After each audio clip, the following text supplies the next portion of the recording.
ఈరోజు రాయలసీమ రైతులకు నీళ్ళ సదుపాయం కల్పిస్తే బంగారాన్ని పండిస్తారనేటువంటి ఒక సిద్ధాంతాన్ని తీసుకొని గౌరవ ముఖ్యమంత్రి గారు ఏదైనా ఒక రాయలసీమ వాసిగా ఆ ప్రాంతానికి న్యాయం చేయాలి, ఆ ప్రాంతంలో కష్టపడే రైతులు ఉన్నారనేటువంటి ఉద్దేశంతోనే గత 2014 నుంచి 19 కానీ మళ్ళీ ఇప్పుడు వచ్చిన తర్వాత కానీ అనేకమైనటువంటి ప్రాజెక్టులు, ప్రతి ప్రాజెక్టు కూడా ఈరోజు చేసిన ఘనత తెలుగుదేశం పార్టీకి దక్కుతుందని కూడా గర్వంగా చెప్పగలుగుతా ఉన్నా. ఈరోజు జగన్మోహన్ రెడ్డి గారు చెప్తా ఉన్నారు, మేము రాయలసీమకి ఏం చేశామని. ఈరోజు ఈ వేదిక ద్వారా ఛాలెంజ్ చేసి చెప్తా ఉన్నా, గత 5 సంవత్సరాల్లో నువ్వు ఖర్చు ఎంత పెట్టావు, 14-19లో మేమెంత ఖర్చు పెట్టాము, కేవలం ఈ యొక్క 22 నెలల కాలంలో మేమెంత ఖర్చు పెట్టామో లెక్కలు చూపిస్తాం రండి అసెంబ్లీకి చాలాసార్లు కూడా నేను సవాల్ విసరడం జరిగింది. ఏ ఒక్కరోజు కూడా మేము ఇచ్చినటువంటి సవాళ్ళు కానీ మేమైతే ఏదైతే ప్రజల దగ్గరికి తీసుకెళ్తున్నామో దాని మీద తిరిగి జవాబు చెప్పరు, అసెంబ్లీకి రారు.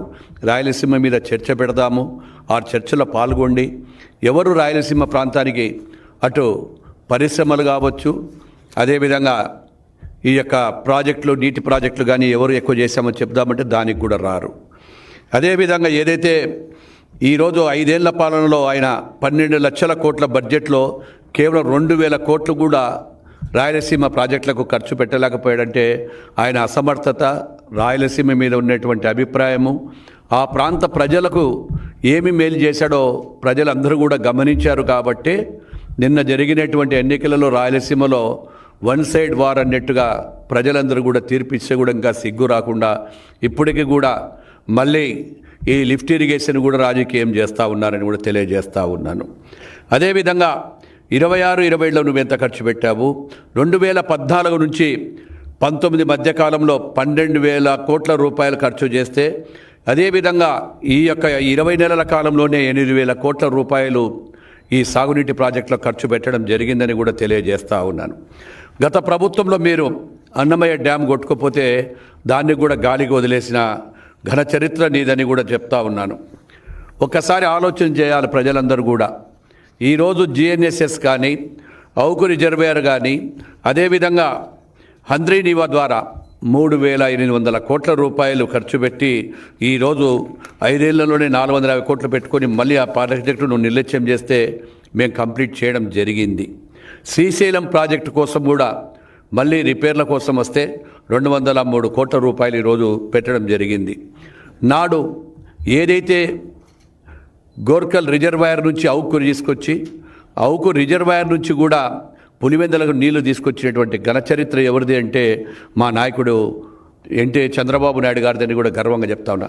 ఎందుకు చెప్తా ఉన్నామంటే మీ చీనీ చెట్లంతా కూడా ఆ ప్రాంత ప్రజలందరూ వచ్చి మాకంతా కూడా చీనీ చెట్లతోనే బతుకుతాము, నీళ్లు రావడం లేదని చెప్పినప్పుడు రాత్రింబగలు అవుకు రిజర్వాయర్ మీద అక్కడే రాత్రి నిద్ర చేసి ఎక్కడి నుంచి ఎక్కడి దాకా ఉన్నాయని చెప్పి ఆ రోజు నన్ను అక్కడ ఉన్నటువంటి కలెక్టర్ గారిని ఆదేశాల్చి 3 నెలల కాలంలో GNSS కాలం మీద వాళ్ళు చేసి వదిలిపెట్టిపోయినటువంటి పనుల వలన నీళ్లు రావటం లేదు, 20,000 క్యూసెక్కుల నీళ్లు మనం గోర్కల్ రిజర్వాయర్ నుంచి తీసుకోవచ్చు అని చెప్పి ఉద్దేశంతో చెప్తే కేవలం 3 నెలల్లో ఆ కాలం కంప్లీట్ అని కూడా చేసి మీరంతా కూడా దానికి సంబంధించిన మట్టి కార్యక్రమం, మట్టి పనితో డబ్బులు సంపాదిస్తే మళ్ళీ మేము వచ్చిన తర్వాత దాదాపుగా 1,500 కోట్ల రూపాయలు ఖర్చు పెట్టి GNSS కంప్లీట్ చేసి పులివెందులకు నీళ్ళు ఇచ్చినటువంటి ఘనత మాది.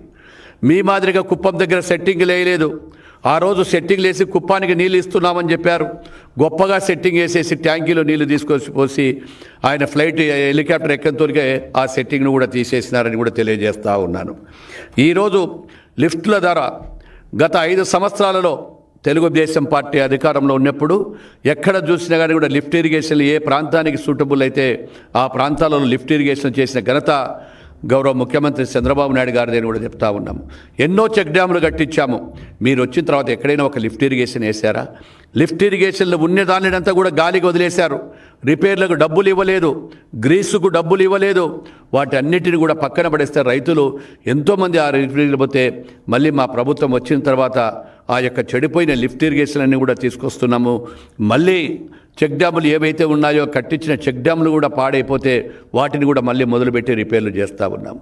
ఆ రోజు నీరు చెట్టు ద్వారా భూగర్భ జలాలు పెంచాలి, ఈ యొక్క రాయలసీమలో భూగర్భ జలాలు పంచితే బంగారం లాంటి పంటలు పండించవచ్చు అనే ఉద్దేశంతో ఆ రోజు ఏవైతే భూగర్భ జలాలు పెట్టాలని చెప్పి నీరు చెట్టు కార్యక్రమాన్ని తీసుకొని అక్కడ ఉన్నటువంటి ఎప్పుడో కృష్ణదేవరాయలు ఆ రోజు దోగించిన చెరువులంతా కూడా మట్టి తీయడం జరిగింది, వాగులు వంకలు మట్టి తీసేయడం జరిగింది. వాటి ఫలితాలే ఈరోజు భూగర్భ జలాలన్నీ కూడా పెరిగినాయని చెప్పి గర్వంగా చెప్పగలుగుతూ ఉన్నాము. ఈరోజు పరిశ్రమలు మీరు చేస్తూ ఉన్నారు, రాయలసీమకి ఏ ఒక్క పరిశ్రమను తీసుకొచ్చావని అడుగుతున్నాం. ఈరోజు ఇక్కడ ఓర్వకల్ దగ్గర పరిశ్రమలు కూడా హబ్బు పెట్టేశాము, ఇండస్ట్రియల్ హబ్బుగా తీర్చిదిద్దాము. ఈరోజు ఇండస్ట్రియల్ హబ్బు పెట్టిన తర్వాత అనేక పరిశ్రమలు కూడా ఈరోజు రాయలసీమకు వస్తూ ఉన్నాయి. అదేవిధంగా ఆ రోజు ఏదైతే రామ్కో సిమెంట్ని కూడా ఆ రోజు సింగిల్ విండో ద్వారా పరిశ్రమలు ఇచ్చి ఈరోజు పెద్ద ఫ్యాక్టరీ తీసుకొచ్చి ఆ రోజు రామ్కో పరిశ్రమ తీసుకొచ్చాము. మీరు ఉన్న కాలంలో ఏదైతే అల్ట్రాటెక్కు పరిశ్రమలు ఇవ్వాలని మీ కమిషన్ల కోసం డిమాండ్ చేస్తే ఆఖరికి అల్ట్రాటెక్ పరిశ్రమ కూడా వద్దు, మేము ఈ యొక్క పని చేయలేమని చెప్పి వాళ్ళు వెళ్ళిపోతే మా ప్రభుత్వం వచ్చిన తర్వాత రెండో పరిశ్రమ అల్ట్రాటెక్ కొల్లింగులలో ఈరోజు ఇంకొక నెల 2 నెలల కాలంలోనే మళ్ళీ ఓపెన్ కాబోతా ఉందని తెలియజేస్తా ఉన్నాం.